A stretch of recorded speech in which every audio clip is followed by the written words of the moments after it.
सीताराम सीताराम सीताराम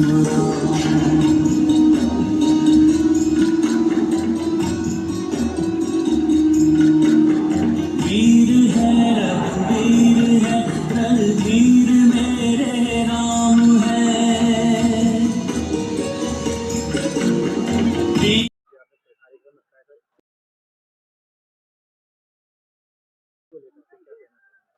देखिए, ये हमारे विश्व की एक संस्कृत को जन्म लेने वाला दिन है।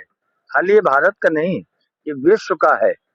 जब ब्रह्मांड की उत्पत्ति हुई, तब चैत प्रतिपदा मतलब यही दिन था जिस दिन से हमारा भारतीय नववर्ष शुरू होता है।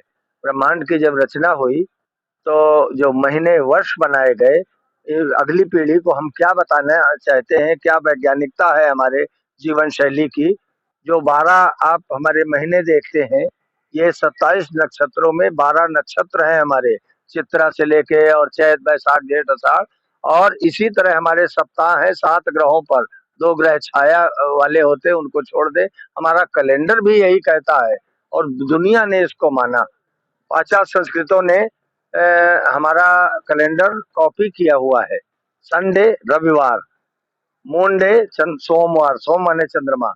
सारे कैलेंडरों ने हम हमारा अनुसरण किया है, सारी सभ्यताओं ने हमारा अनुसरण किया है। तो हम अगली पीढ़ी को ये बताना चाहते हैं कि इसमें ऐसे कार्यक्रम रखे जाते हैं जो भारतीय परंपराओं के हैं। साथ ही जो हमें शिव से मिले, गणेश जी से मिले, हमें अप्सराओं से जो नृत्य मिले, जो नृत्य विधाएं मिली, जो कलाएं 64 है हमारी, उनको हम केवल मंच पर करते हैं। हम कोई फिल्मी और या इस तरह का कोई कोई कार्यक्रम अपने इस मंच पर नहीं होने देते।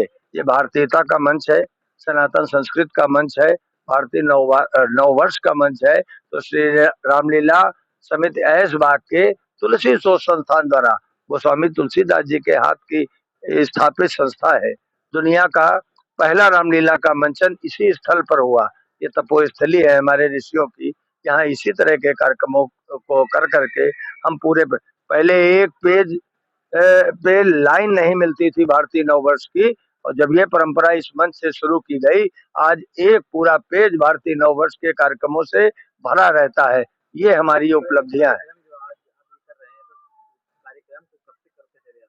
ये तो देखिए, बहुत 600 वर्ष हो गया इस संस्था को इस तरह के कार्यक्रम को प्रस्तुत करते रहना।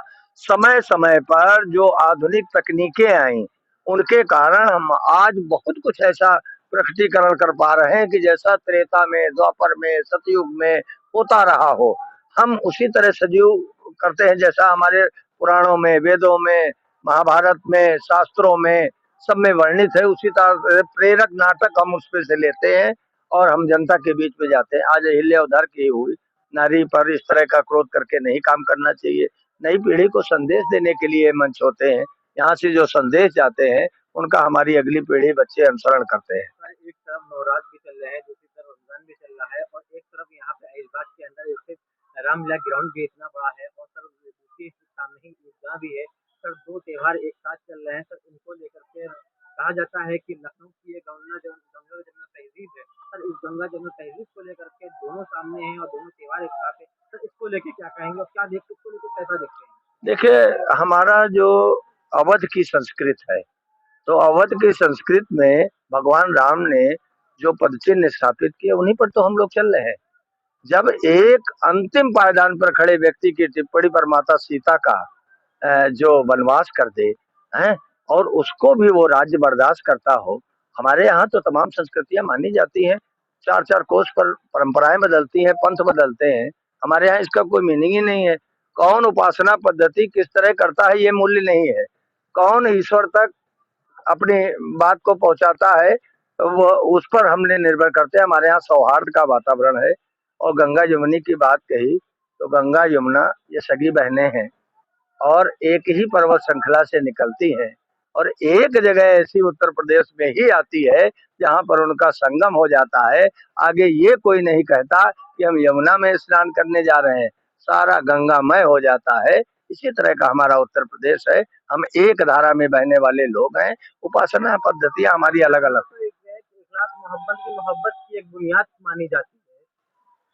प्रेम की और दूसरी चीज, ये जो एक अल्फाज कहा जाता है कि गंगा जमुना तहजीब, सर ये अल्फाज क्यों कहा जाता है, मतलब कि इससे क्या देखिए, गंगा जमुना, जमुना का जल हरा है, तो जिस पंथ को समझ में आया कि हरा हमारा हमारे ओर आकर्षित करता है, गंगा का जल श्वेत है, तो ये मान्यताएं अपने आप बन गई। बहुत सारा समय उनका शासनकाल रहा है, तो वो जमुना के किनारे रहा है। चाहे आप दिल्ली ले लो, उसके बाद ले लो आगरा ले लो, तो जमुना इसलिए कही जाती है कि जमुना के किनारे रह करके उन्होंने हमारे ऊपर शासन किया, तो वो जमुना हो गई। हम गंगा है जो जनसाधारण के लिए बहती हुई गंगा सागर में निर्मित हुई, उसी में जाकर के यमुना जी का विलय हुआ। तो दोनों संस्कृतियां एकमय होकर के और उत्तर प्रदेश में रहती हैं।